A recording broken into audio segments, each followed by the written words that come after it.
going to start today with confessions of a sinful pastor. Is that okay? Just a little confession here. I have a guilty pleasure that I'm a little ashamed to admit, but I'm going to admit it. I love the show The Office. Now, some of you do. I'm not recommending it. There's some stuff that probably isn't church appropriate in the show, but I watch an episode almost every single night. And they're like a vitamin, okay? I take one a day. And, after stress-filled days, I just like to laugh right before I go to sleep. And The Office is my kind of humor. And so before I go to bed at night, I'll turn it on Netflix. And the honesty is this, I fall asleep really fast. So I usually fall asleep within 5 to 10 minutes. And so the way this works is I'll start an episode, I'll laugh a couple times, and then I'm out, I'm gone. And the next night, what I do is I start the same episode again, and I'll fast forward about 5 or 10 minutes until the last part I remember, and then I watch the next part of the episode, and then the next night's the same way. Well, Shannon, she's watched every episode that I've watched like 6 times before I can get through the whole thing. Well, there's this episode one night that just made me laugh. It was between Jim and Dwight, and what Jim does is he sells him some magic beans. And he tells Dwight, you're going to be able to climb up this beanstalk. And so he sells it. So Dwight, he buys these magic beans, and then he plants them, and he starts watering them. And he's so excited about, this beanstalk. And so Dwight, he leaves. And as he leaves, then Jim comes in and replaces it with this full-grown plant. And then the episode ends. And you can just picture the next day, Dwight coming in, seeing that these seeds have grown so fast that it won't be long before he has this stalk that he's going to be able to climb. And this is a great metaphor for life. And here's why. Because so many of us, we want growth fast. We want spiritual growth fast. We want financial growth fast. We want relational growth fast. We want emotional growth fast. And we just desire that things just grow exponentially. And we also are not very patient people either. We live in this Amazon Prime world that if I don't get it in the next 24 hours, I'm ticked. Where is the tracking number? What happened? We live in this microwave generation that wants instantaneous growth. We want what we want, and we want it right now. We expect to water it, and it just gets watered. Next thing you know, it's a full-grown plant, that we're on our way there, that we're going to see success happen. And life just doesn't work that way. But there is an incredible verse that will be kind of the focus of our message today. It's in Galatians chapter 6 and verse 9. Galatians chapter 6, verse 9 says, so let's not get, what's the next word, church? Let's not get tired. And somebody said, too late, I'm already tired. Let's not get tired, and it's not talking about physical tired. Let's not get tired of doing what is good. Let's keep doing good things. Let's keep taking the next right step.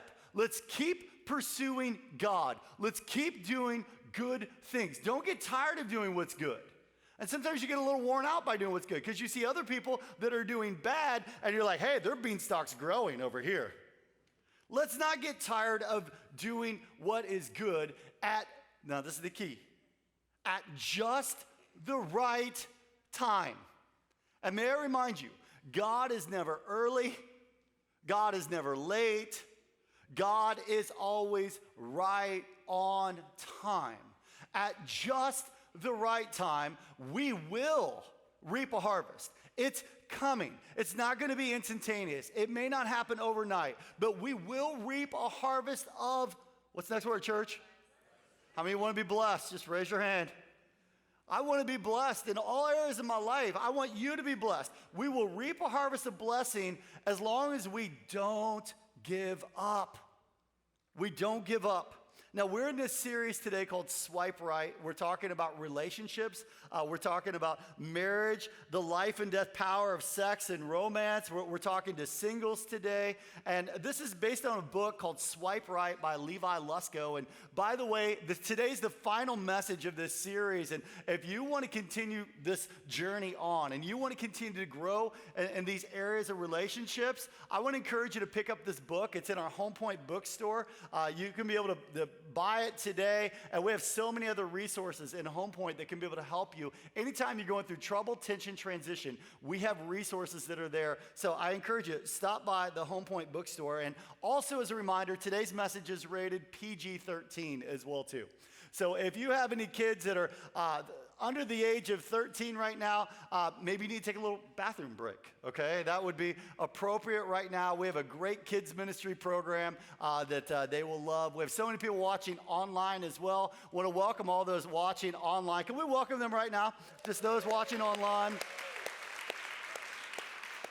You know, last week we had over 1,000 people watching our services online. So just amazing what God is doing as people continue to watch what our service is doing. And even when they can't make it because of sickness or health or whatever reasons, man, that we have this opportunity. But please stay faithful to the local church as well, too, because this is where community happens as well.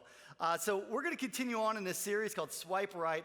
And I had this experience happen to me. And I read about this in Levi's book. And I had a very similar experience happen to me as well. I went to Thailand. Have any of you ever been to Bangkok, Thailand before? The place is crazy. I was there on a mission trip. And it reminded me a lot of New York City, if you've ever been to New York City. So there's tons of people just in the streets. I mean, it's a city that never goes to sleep. And we flew into Bangkok, Thailand. We were doing some missions work, and we got in a little late. It's like 1 o'clock in the morning by the time we got to our hotel room. And we decided we wanted to see the city. I mean, and it was packed. It was jumping. So we get out at 1 o'clock in the morning. We're just walking down the streets, and it's packed out. And have you ever been like downtown Hollywood or maybe been in New York, and there's these people trying to sell you stuff like on the streets, and they say like the same thing over and over and over. It's like, Coach Purse, Coach Purse, Coach Purse, Coach Purse. You know what I'm talking about? And so it's like they're trying to sell you stuff. Well, we're walking down the streets of Thailand, and all of a sudden these people come up to us. They're like, hey, right around my shoulder, like, sexy massage, sexy massage, sexy massage, sexy massage. And I looked back at them. My eyebrows went up. I was like, what? And I'm like, ooh, you like sexy massage. And I was like, no. Like, this is not what I want. And I kind of had an image, okay, of like, you know, here in America, they have like, you know, the massage parlors and, you know, I have the image of like, okay, like a happy ending, okay, like the massage parlor thing. And here in Thailand, I'm like, this is not good. And we're here on a mission trip and pastors walking down the street. And every time you turn around, it's like, here it is, here it is, here it is. Well, sure enough, I found out from the missionaries there, because we're like, man, what is up with that? Like, that is like everywhere and all these places everywhere. And the missionary said, here's the deal. He says, they target Americans. They're looking for people. They're looking for American men. And what they will do is they'll take you in. And when you're like halfway through your sexy massage, the door will open. And they will tell you they have recorded this. And they will use this as a blackmail situation. So it puts a man in a situation of like, okay, am I going to tell, okay, my wife about this? They also said it's illegal as well, so they could take you to like a Thailand, Bangkok prison, or else you can pay them off, and they'll take you to an ATM, and you've got to give them money. It's a trap. It's a trap. The sexy massage is a trap.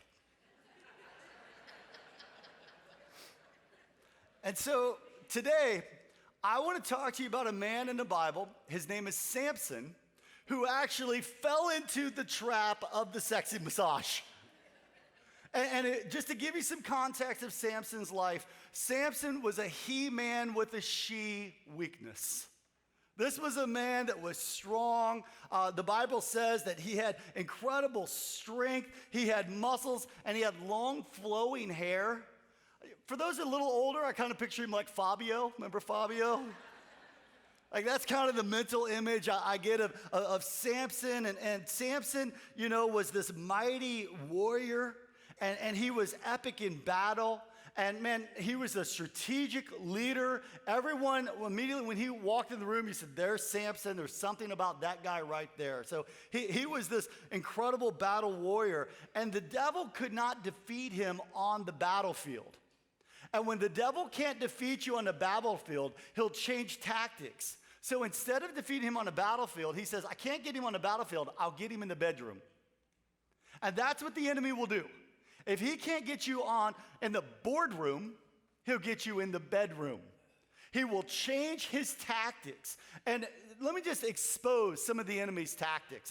It's called the world's way. I talk about this. You choose to either go God's way or you choose to go the world's way. And this is one of his tactics. It's found in 1 John chapter 2 and verse 15. It says, do not love this world, nor the things that it offers you. For when you love the world, you do not have the love of the Father in you.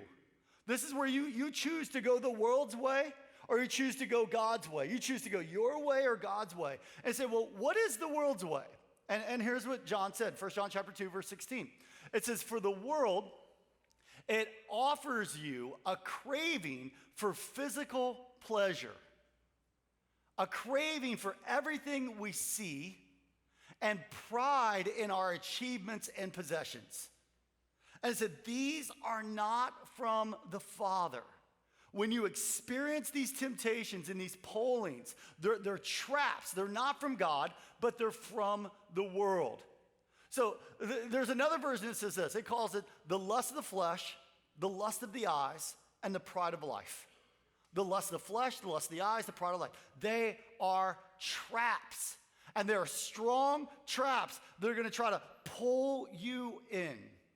I remember one of my mentors when I was going into ministry told me, he said, Brian, as you go into ministry, there's a lot of pastors that don't make it. There's a lot of people that start the Christian life that don't end the Christian life. And there's a lot of people that are going to be in your congregation. He says, and a lot of men in your congregation, they're going to start, they're going to be hot for God, everything's going to be good, but they're not going to make it because the world is going to draw them in. And I remember one of my mentors telling me about 3 traps. He says, you have to be careful after you're married of females, fame, and fortune. Another way of saying it is girls, gold, glory. It's like you have to be careful, men specifically, of some of these traps, because there are these traps that are going to try to pull you out from going God's way into going the world's way. Now, let's pick up the story of Samson. Judges chapter 16 is where we're at today. Judges chapter 16, verse 19. It says, Delilah lulled Samson to sleep. He fell for the sexy massage trap. She lulled him to sleep with his head in her lap. And then she called in a man to shave off the 7 locks of his hair. In this way, she began to bring him down, and his strength left him. Now, before we go to the next verse, let me just give you a little bit of context of what's happening.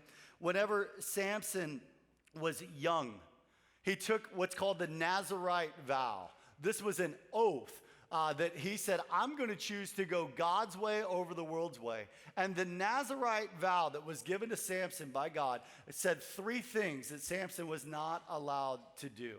And so one of the 3 things that it said that he shouldn't do is drink alcohol. So it said, Samson, you're not to have any alcohol.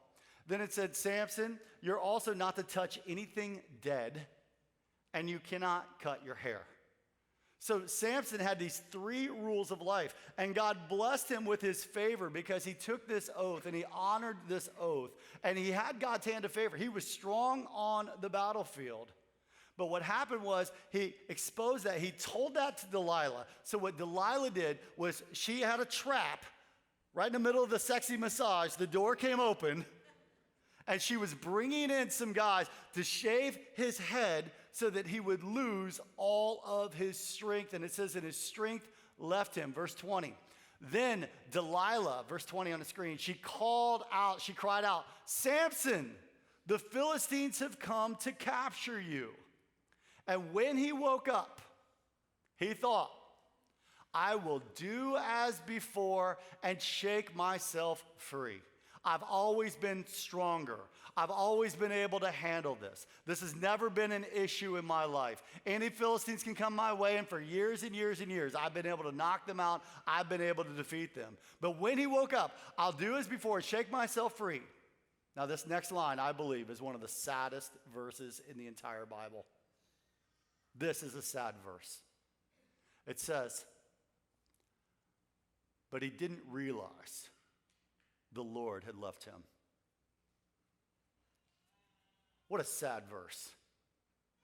For you and I to get to a place where we don't realize that we've lost the Lord's presence and power and favor in our life. Because we've chosen to go the world's way over God's way, we get to a place that the spiritual power is gone. It says in verse 21, so the Philistines, they captured him. Can you imagine this? They gouged out his eyes. He lost his sight.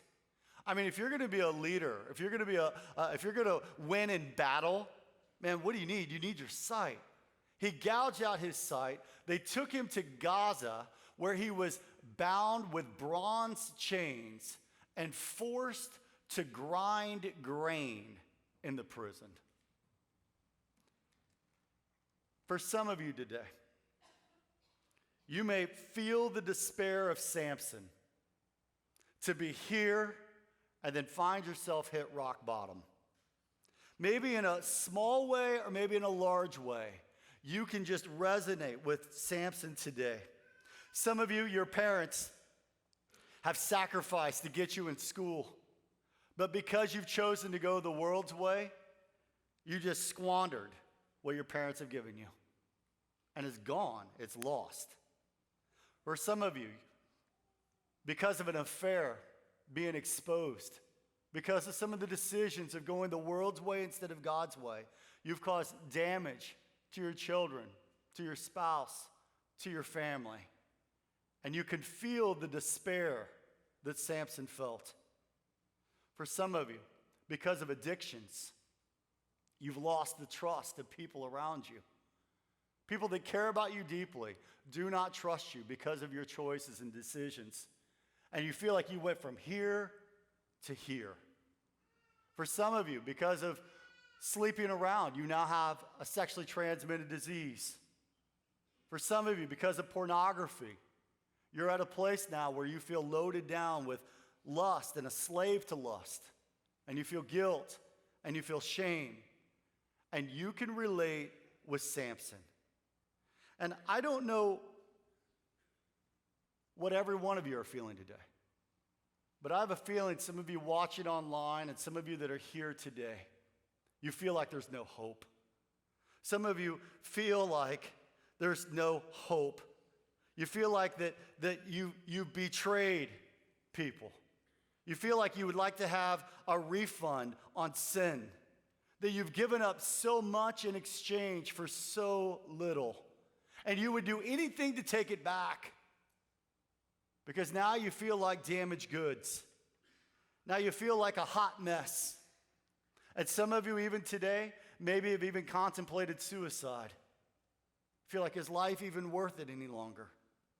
And if you feel any of those emotions today, I want to tell you some good news.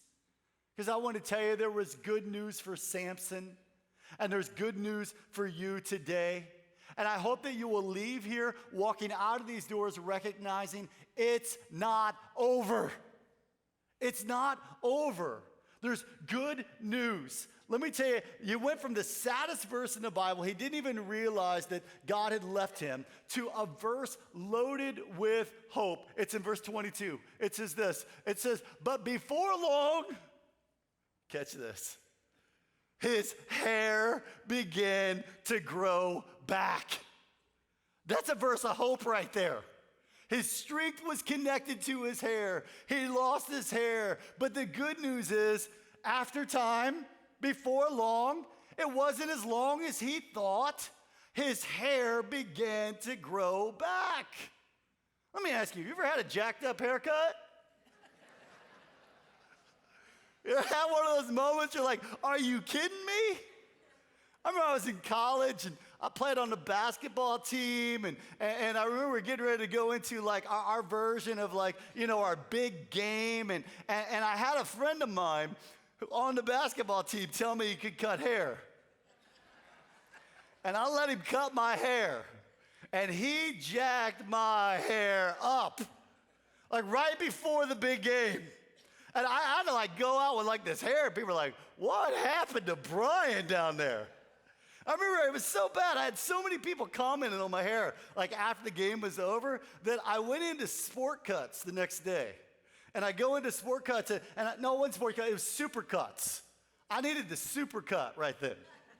So I went into Super Cuts, and I went in and I told the lady, I said, I need your help. I need you to fix this haircut. And she looked at me and she said, one of my stylists did that to you? That's how bad it was. I said, no, it wasn't your stylist, but can you help me? But guess what? Good news, my hair, before long, my hair began to grow back. And some of you right now are facing the Samson moment today, and I want to let you know that as long as your heart is beating in your chest, you can have hope that God's not done with you, that it's not over. I want you to know that God is not mad at you. Listen to me. God is mad about you. He loves you. He has a plan for you. God says, listen, man, I want to redeem you. Did you know that God specializes in stories of redemption? God specializes in forgiveness and grace and mercy. And in some cases, there's reconciliation, amen? And in some cases, guess what? Trust can be able to be earned back. And even in situations where consequences remain, God can use your pain and use it for a platform. God, remember the story of Joseph. There's a story in the Old Testament of Joseph that he looked at his brothers and everything his brothers had done, and they felt so much guilt and shame, and he looked at his brothers and he said, listen, what Satan meant for evil, God turned into good. God can take the mess and he can turn it into your message. God is in the business of restoring. And it seems like things can't be restored. And sometimes your eyes get gouged back. Your eyes get gouged out. But don't forget, your hair can grow back. You can renew your strength. And some of you, maybe you've sat in Delilah's lap. Maybe some of you are currently sitting in Delilah's lap. I want to tell you, get off her lap. It's a trap. And if you've sat in Delilah's lap, it's not over. Don't believe the lie that this can't be turned around. Galatians chapter 6 and verse 9. Let's not get tired of doing what is good. At just the right time, we will reap a harvest of blessing. If we what, church? If we don't give up. If we don't give up. See, it all starts with these little seeds. See, I've got these little seeds, and man, they are so small. And it's amazing what can grow in these seeds. And see, what we want is we want magic beans. We want everything just to be restored. We want everything to grow. We want magic beans. But it's not about magic beans. It's about the in-betweens. The in-between of this is where I'm at right now, and this is where I want to be. And we want this fast, instantaneous growth, but it's not about magic beans. It's about the in-betweens of continue to keep being faithful, of doing the next right thing, and that's when things begin to grow. It doesn't happen instantaneously. It's little small seeds. You can barely even see these seeds, but each and every one of these seeds causes growth. You're depositing little small steps. They're not magic beans. They're just little small seeds. And these little small seeds can start either through the good or through the bad. We plant bad seeds or good seeds in the in-betweens. For Samson, let me tell you about a couple bad seeds, because we can learn from pleasure or we can learn from pain. And here's what he did. There was one day he took a shortcut. You know what Samson was doing? He was walking through a vineyard because it was a shortcut. Now, what is a man that's not supposed to drink alcohol doing walking through a vineyard? He was planting a small seed that was going to lead him to a destructive path. To walk in a vineyard when you're not supposed to be drinking alcohol is like going to Hooters for the wings. It's like, what? Come on, man. It was a small little seed that was going to grow into something bigger. You know, the second thing that he did is he wasn't supposed to touch anything dead. One day he's walking around, he sees this lion, he kills this lion, comes back around, he goes to go check out the lion that he killed, just exposing his own ego. And he sees there's this honeycomb and there's all of this honey inside. So he decides to go get the honey, but he's like, you know what? I think Samson is like, I'm not supposed to touch anything dead. So he probably got a stick. So you know what? I'm not supposed to touch anything dead, but I'll use a stick and I'll just kind of, give me some honey out of this dead lion because I'm not supposed to touch anything dead. I'm not touching it. He's playing operation with a dead lion with a stick here. I'm not touching it. I'm good. But it was a little small seed going in to make something bigger. But these little small seeds can also be deposited for good as well too. See, it's not about magic beans. It's about the in-betweens. Here's where I'm at. Here's where I want to go. What do I have to do? I have to continue to take these little small seeds and fertilize them and water them and grow them. And after time, you may not see it immediately. You may be staring and say, come on, baby, grow, grow, grow, grow. I want you to grow. It doesn't work that way. At just the right time, if you keep being faithful, doing the small steps, continuing to go to your recovery ministries, continuing to show up at Celebrate Recovery week in and week out. Don't get tired of doing good. Some of you are in financial peace, and you know what you're doing? You're going to continue to make that payment towards that credit card bill. Students, you're going to continue to make that payment towards your student loan. And listen, it's not going to be magic beans, but it's going to be faithful. Little bit at a time, little bit at a time, little bit at a time. And guess what? That thing will start growing. The same thing happens in your relationship. As you continue to show love and respect, it doesn't happen overnight. It's the little seeds that you continue to be faithful to sow. I was watching 60 Minutes, and they had this show. Bruno Mars was on there. And they were talking to Bruno Mars. I mean, Bruno Mars has had, he's been in 2 halftime Super Bowl shows. He's got millions and millions of downloads. And they were asking about the song Uptown Funk. And they asked him, they said, how long did it take you to write that song? And you know what he said? He said, it took me a year to write that one song. A year. He said it was in a trash can 10 times. And he kept pulling it back out and working on it a little bit more. And they said, what would you say to young art? He said, it takes thousands of hours working in the studio, singing and then saying, hey, I got to sing a little bit more. I got to work on my singing to get better. And I got to work a little bit more. See, spiritually, that's what I'm talking about. It's continuing to do the next right thing over and over and over and over again. How do you build trust back? It's doing the next right thing, doing the next good thing over and over and over and over. And after a while, guess what? Trust gets built back. Let's not get tired of doing good. At just the right time, you will reap a harvest of blessing if you don't give up. It's not about magic beans. It's about the in-betweens. Doing the next right thing. This is God's plan. And this, my friends, is God's purpose. Would you bow your head and close your eyes today? Some of you are here right now and you're in the in-between stage. You're at this moment of this step in the stage where you want to see more growth.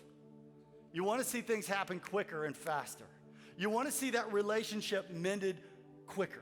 You want a stronger marriage. Some of you, you want your kids to be at a place where they're growing a little bit more. You've got all these things that you desire, that you want inside.